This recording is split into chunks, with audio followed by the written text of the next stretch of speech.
cette éviction de notre vie spirituelle, de notre vie culturelle, de notre vie affective, de notre vie sociale, de toutes les dimensions de notre vie quotidienne est insupportable. Si nous sommes ici, c'est pour dire au gouvernement et à tous nos compatriotes que oui, la vie spirituelle est un élément absolument essentiel de notre existence et que nous n'entendons pas en être privés, même pas sans motif et même pas sans raison, en être privés tout court.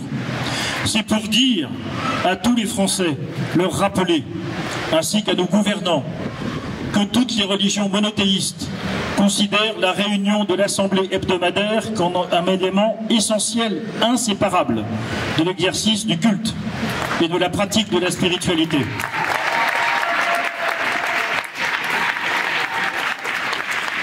C'est pour dire que lorsque nous nous battons pour le rétablissement des offices religieux catholiques, nous n'oublions pas tous ceux de nos compatriotes qui, croyants ou non, traversent pour les raisons qui leur appartiennent les parvis de nos églises ou vont au temple, à la mosquée ou à la synagogue.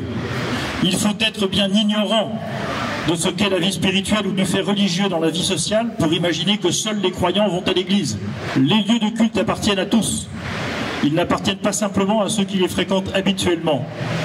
Et si nous nous battons pour que les offices soient rétablis, pour que les messes soient rétablies et que les offices religieux dans les autres religions soient rétablis, c'est parce que la liberté de croire, de pratiquer collectivement dans nos lieux de culte est une liberté absolument fondamentale. Tout aussi fondamentale que la liberté de travailler ou d'aller et venir. J'ai deux choses à dire au ministre de l'Intérieur.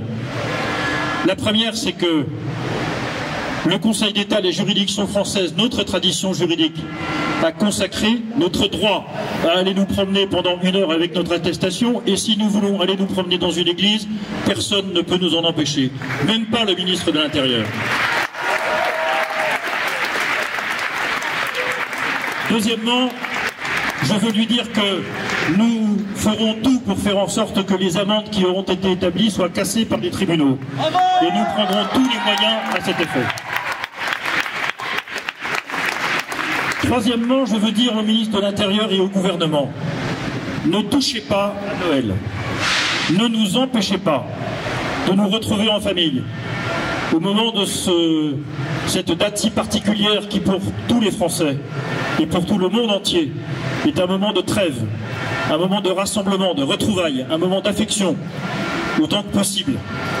Mais si jamais, par malheur pour vous, vous deviez toucher à Noël et nous empêcher de nous y retrouver, alors, je préfère vous prévenir, la colère du peuple français sera immense et j'y participerai énergiquement.